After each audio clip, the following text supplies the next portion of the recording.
Hello, everyone. Yet once again, it's another day of fresh grace and mercy. This is a book club episode presented by your brothers in Christ, Nick and Peter from the Guilt, Grace, Gratitude podcast, where we bridge the gap to Reformed Christian theology for your listening pleasure. After the episode, check out our show notes for a link to order today's book by Dr. Michael Kruger, Surviving Religion 101, Letters to a Christian Student on Keeping the Faith in College, published by our good friends at Crossway. And there's also a link to our network of the Society of Reformed podcasters and a link to the North American Presbyterian and Reformed churches, as well as one for our Baptist brothers and sisters to find a church near you. So again, for today's book club, we have Dr. Michael Kruger, and he'll be talking to us about his new book, Surviving Religion 101. All right, I'll hand it off to Peter. Yeah, so we are super thankful for Dr. Kruger, thankful for this happening. Thank you to Crossway for connecting us. He's a president and Samuel C. Patterson Professor of New Testament and Early Christianity at Reformed Theological Seminary in Charlotte, North Carolina. And he's a leading scholar on the origins and development of the New Testament canon, blogs regularly at michaeljkruger.com, written a couple other more scholarly works. So we're excited to talk about this. It's more focused towards a lay audience and explaining the faith, having apologetics, having a good understanding of the Bible overall. So thanks for coming on, Dr. Kruger. Well, thanks, guys. Great to be on the show. Yeah, thank you. And wanted to open it up as it's a great honor to have you. If someone would have told me exactly a year ago when this whole COVID stuff happened, that I would be a co-host on a podcast and have Michael Kruger on, I would not have believed. The first Reformed person he ever listened to besides me. Pretty much. That may be more tragic than anything else. I'm not sure I'm the best to listen to, but I'm glad to be on the show and glad that I was helpful back then. So that's great. Yeah, thank you. Yeah, and to kind of explain that foundation, what happened was when I started talking to Peter, he introduced me to the RTS lectures online. So you guys that want to look at those, you can find them online. They are free. So at the time, because of COVID, I lost my job, and I was, start digging into this stuff and listening to you and hearing these powerful apologetics with muscle on it and really explaining doctrine explanations that I've never really heard before. So this really got me the juices going, and talking to Peter, we're like, we need to have a show where we just have conversations where people hear this stuff. Yeah. So you did help inspire the show. So thank you. Yeah. So wow. So this is a bigger invitation than I realized. I was motivated by my lectures, but that's great. Right? I'm glad to hear that. That's encouraging. Yeah. Thank you. So today we're going to talk about your brand new book. It's a fantastic book. Both Peter and I read it. So just a handful of questions here, just to kind of kick it off. It's an incredible book. It's unique. It's beautifully written and powerful. Can you please explain the background of the book and what inspired you to write it?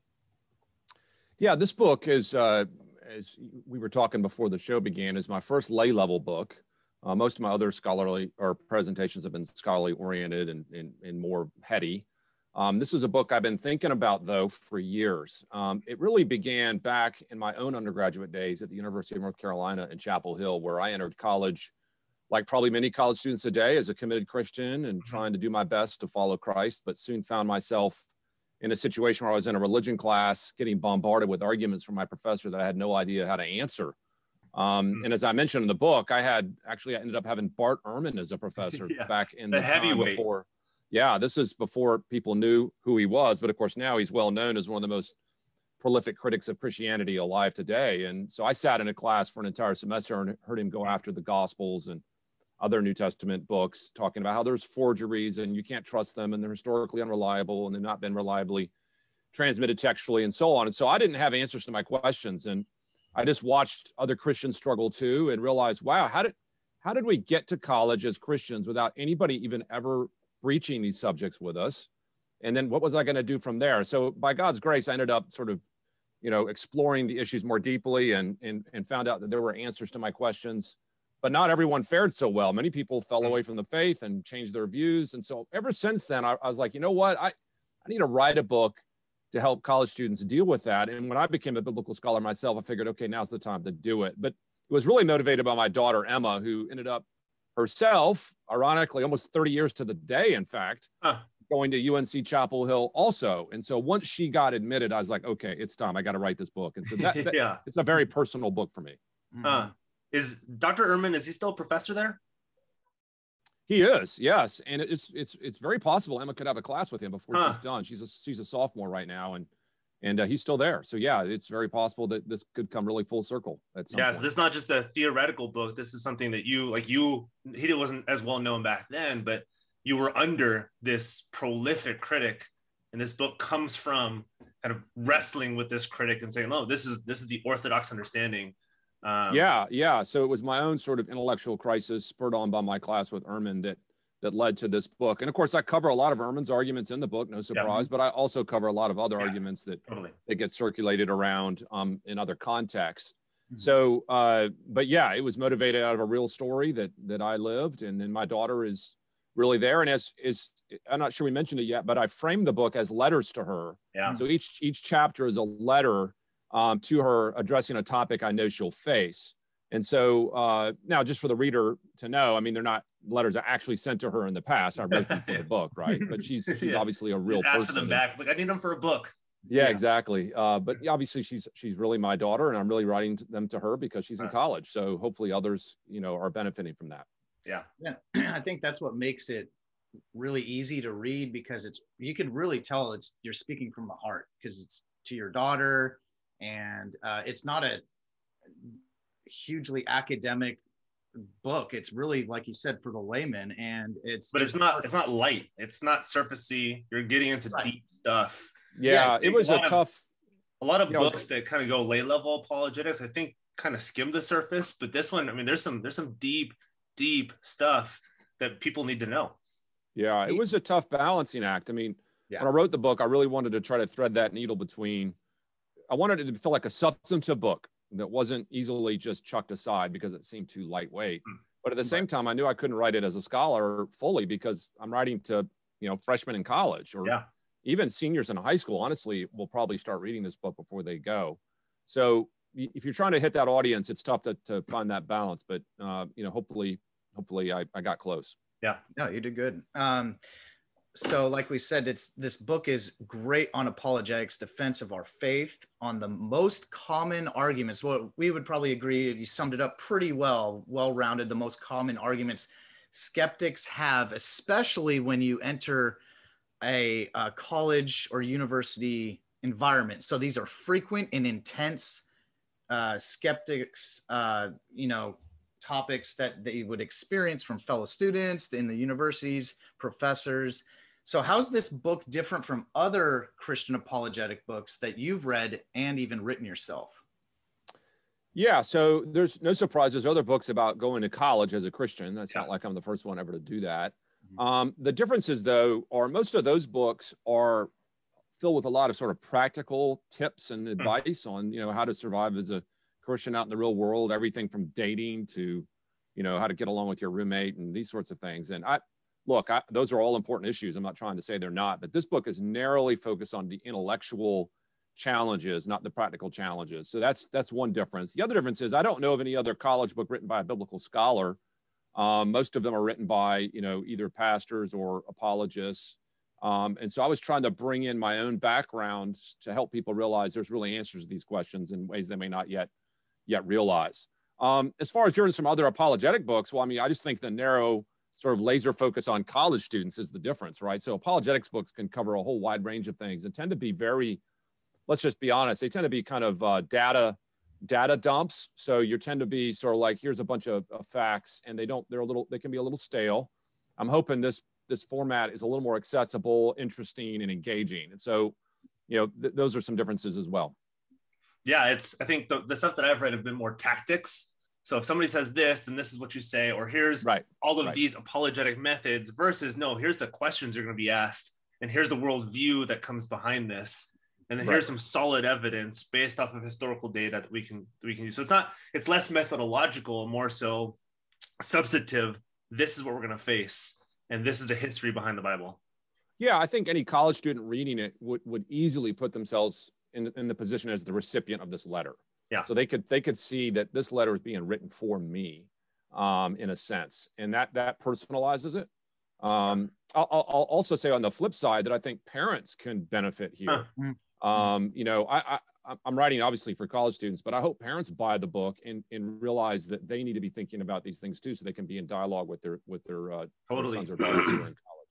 Yeah, I'm glad you brought that up because, you know, obviously I wish I had a book like this. Oh yeah, me too. Going into college, it would have helped my college journey quite a bit. But by God's grace, you know, I am where I am now. But as someone out of college, I could benefit from this book as well. Because like you said, we deal with skeptics, you know, that are in our everyday lives outside of college. And I could always use this book the rest of my life, really. Yeah. And there's New York Times bestsellers that are coming out all the time. There's there's op-eds that come out, and every Easter you get something on the false resurrection. So I mean, it's around us all the time. Yeah, one of the things I've been trying to say as I talk about the book with people is that, of course, it has a target audience, namely college students, but it really is useful for anybody. If there's anybody who wants to have answers to their questions, anyone who struggles with why they believe or what they believe, whether you're 19 or 90, I think you could benefit from this book. So yeah, I hope it's not seen as is not applicable to people who aren't in college, because I think it's very applicable, but obviously I did write it with that audience in mind. Just going back to the format of the book. So it's about 15 letters to your daughter, Emma, and on specific topics or questions that she'll probably come across, like any Christian college student going into that environment. So we don't expect you to describe all 15 of the chapters or topics if you don't want to, but can you briefly maybe describe the questions your daughter or others entering college would face and the answers that you would have for them? Yeah, sort of as a general overview, many of the questions will be fairly unsurprising.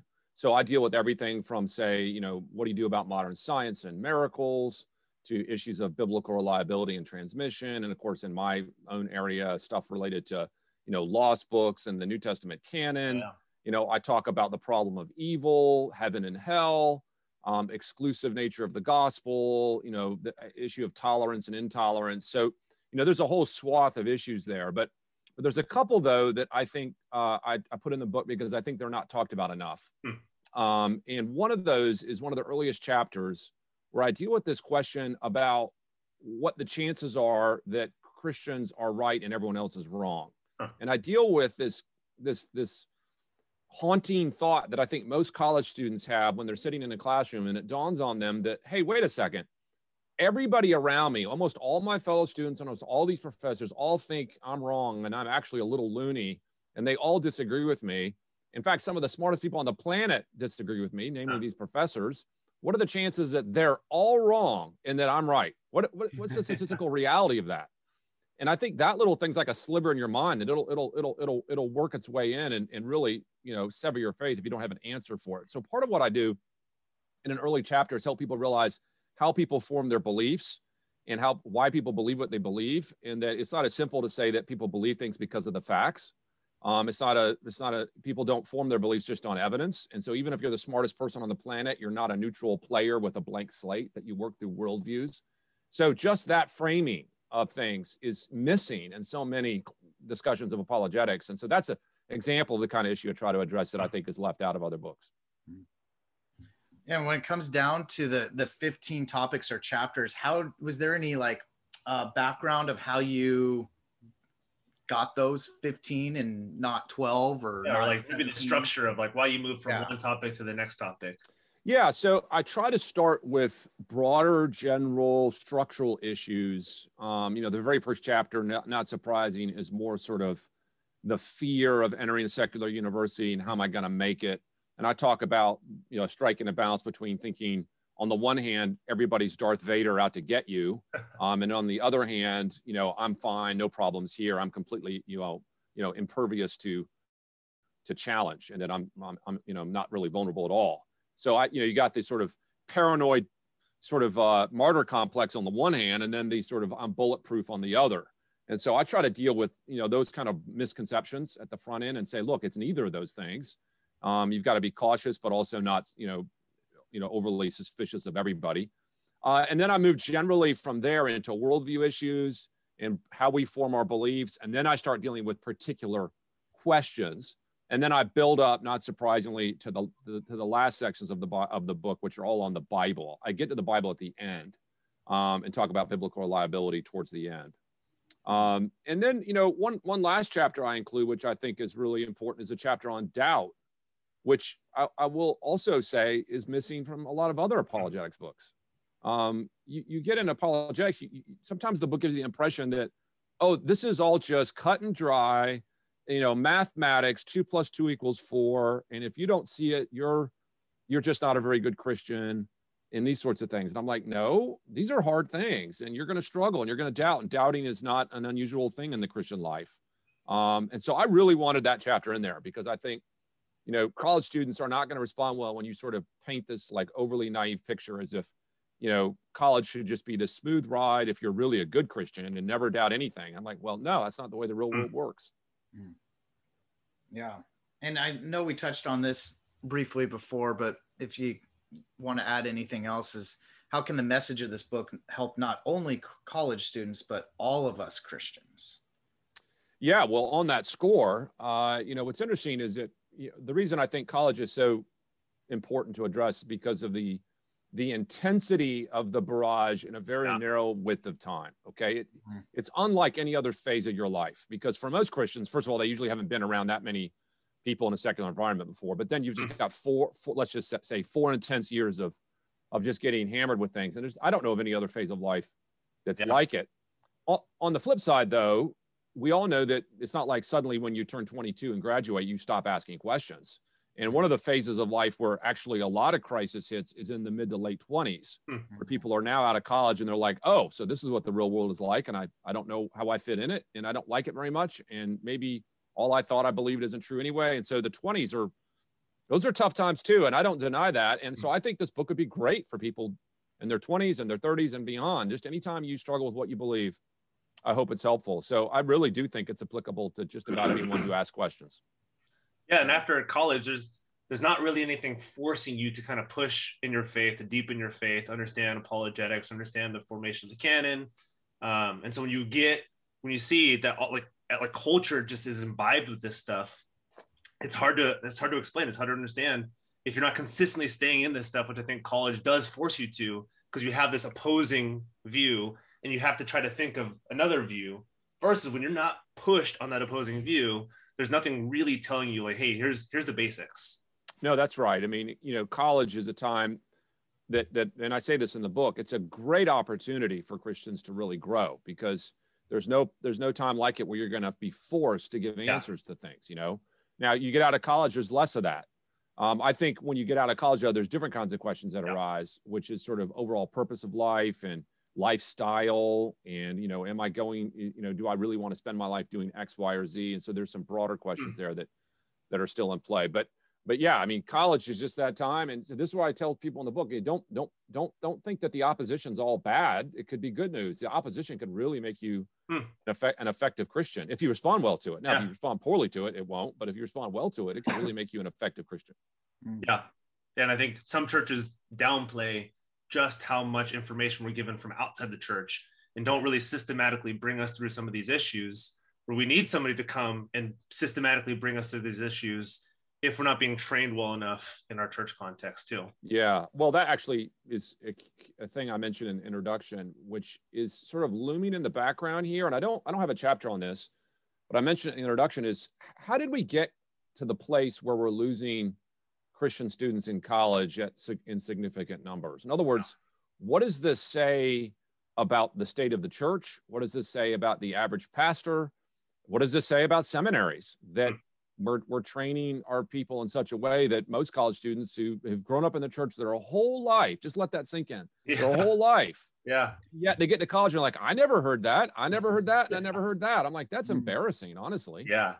There's some real soul searching that needs to happen in the church for how we've let that happen. And what are we doing with these 18 years that we have people for. And, you know, I mentioned in the book that I think, you know, there's different strains of evangelicalism that can explain this. There's sort of the pietistic strain, which is the only thing that matters in churches is just make sure people live like Christians. And by the way, it is important they live like Christians. It's just like, that's not the only thing that matters. And then the other streaming is sort of revivalism, which is sort of this, let's make sure that people are getting converted.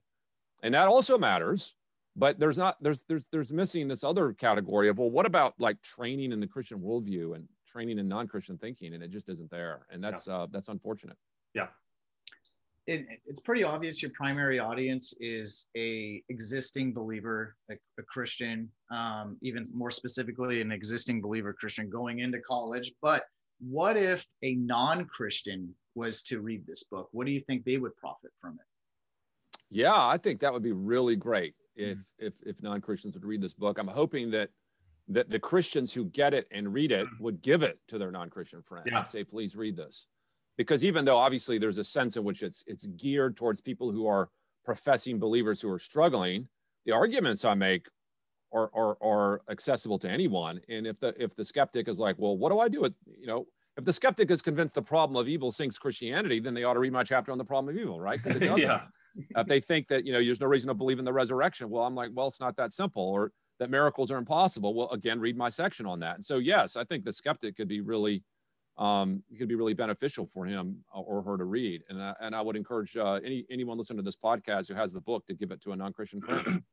Yeah, one of the things you bring up in the book, and I've heard in other podcasts and other books that you've written too, is the problem of quote unquote other gospels that I think a lot of non-believers think about, or progressive Christians or whoever it might be, and saying like, oh, how in the world did this Christian or this church come up with these 4 gospels and come up with the 23 other books of the New Testament? It seems arbitrary, and how can you just believe those things? I've seen kind of an upsurge in some of this stuff where, no, let's take these other books. These are really good, and why aren't those part of the New Testament? So that's, I think, I mean, if you can speak to that as well on kind of the resurgence in some of this thought too.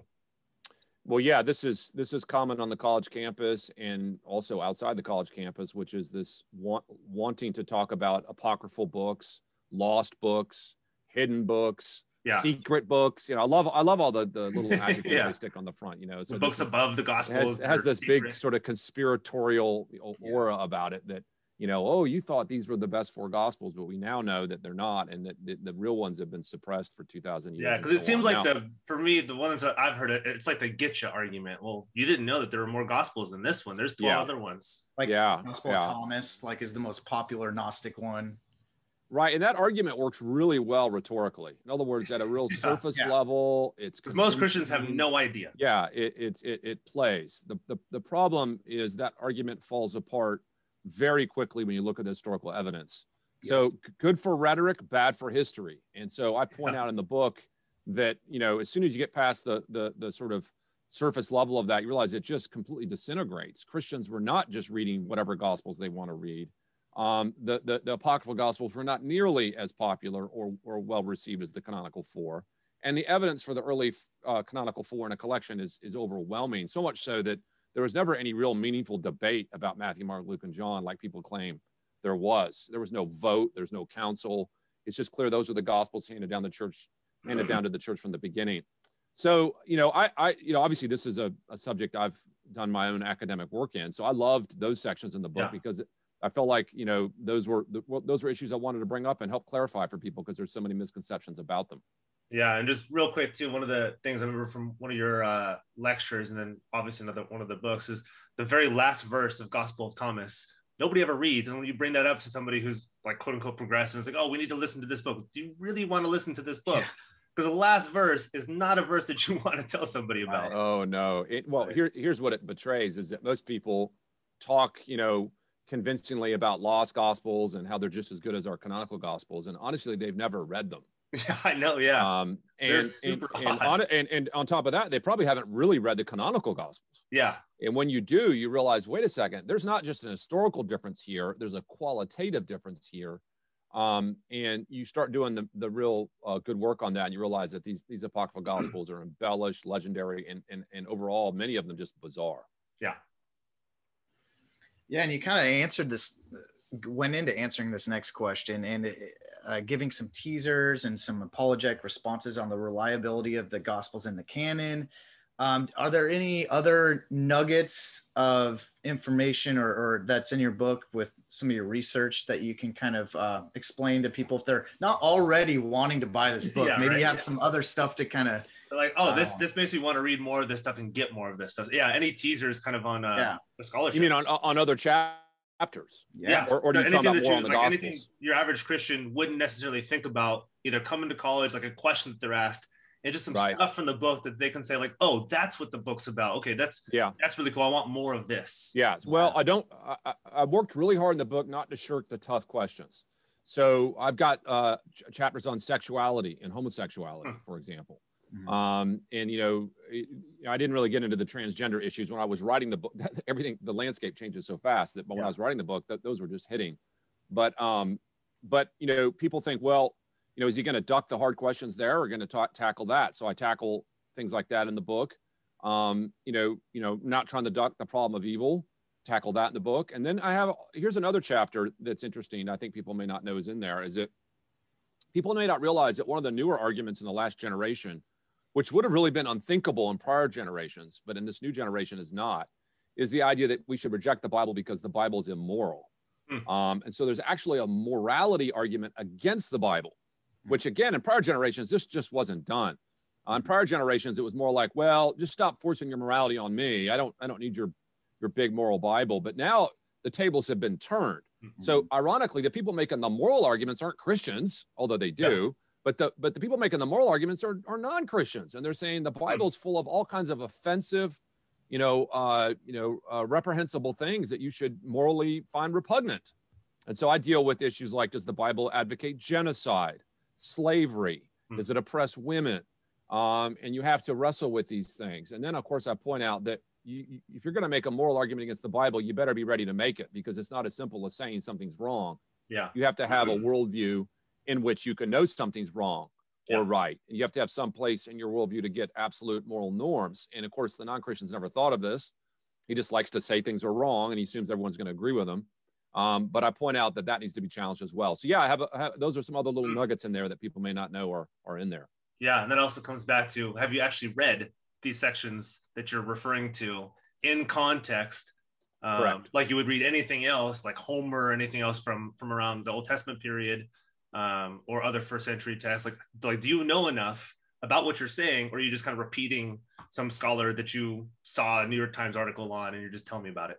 Yeah, well, I mean, people take their they take modern categories for things and then sort of retroactively impose them on the Bible. So they're going to read what they think are the conquest passages of Canaan through the lens of modern genocide. And I'm like, well, you got to understand what was going on in the ancient world, and you also understand the theological side of things. Why does God do what he does? Does he have the right to do what he does? What about sinful nature? Can God judge a person anytime he wants to?